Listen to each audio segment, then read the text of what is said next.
বিকাশের মাধ্যমে কিভাবে বিজয় নেট রিচার্জ দেওয়া হয় আপনাদের দেখাবো। যারা ইন্টারনেট সংযোগ ব্যবহার করেন তাদের জন্য ভিডিওটা উপকারে আসবে এবং দেখাটা খুব দরকার। এখানে আমার পাসওয়ার্ড দিলাম,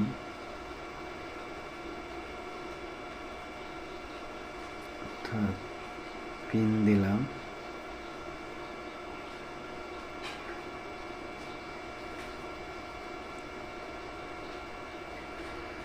বিকাশের মধ্যে ঢুকলাম। এখানে পে বিলে যাইতে হবে।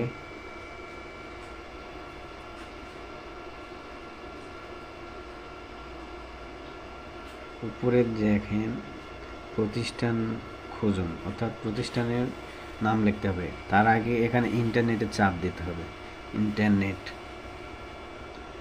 তারপরে এখানে প্রতিষ্ঠানের নাম আমরা বিজয় রিসার্চ দেব, এই জন্য BIJOY, বিজয় অনলাইন আনলিমিটেড ইন্টারনেট। নিচে আসছে, এখানে ক্লিক করতে হবে। তারপরে এখানে পাসওয়ার্ড বা আইডি দিতে হবে।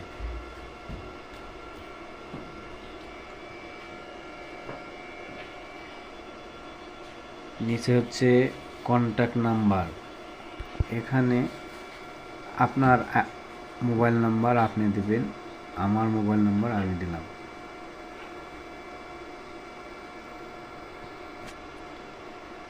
পে বিল করতে এগিয়ে যান নিচে। তারপরে এখানে আপনার অ্যামাউন্ট দিতে হবে। অ্যামাউন্ট 525।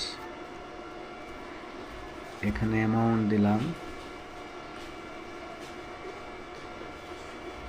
এখানে অ্যাকাউন্ট নাম, অর্থাৎ যে আইডিটা রিচার্জ দিচ্ছি সেই আইডির নাম দেখাবে।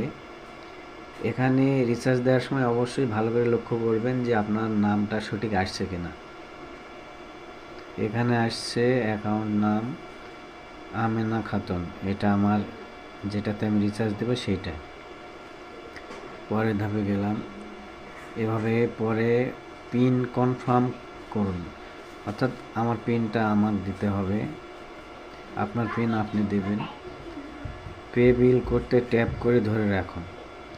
এভাবে ধরে রাখলাম। কিছুক্ষণের মধ্যেই মেসেজ আসবে একটা, যে বিলটা পরিশোধ হলো কিনা এটার জন্য মেসেজ আসবে। মেসেজটা এই মুহূর্তেই আসবে, একটু ওয়েট করতে হবে। আমাদের বিল দেওয়া হয়ে গেছে, আমরা হোমে ফিরে আসলাম। এভাবেই বিজয় ইন্টারনেটের বিল পরিশোধ করতে হয়। ধন্যবাদ সবাইকে। আসসালামু আলাইকুম। ভিডিওটা ভালো লাগলে অবশ্যই লাইক, কমেন্ট, ফলো দিয়ে পাশে থাকবেন।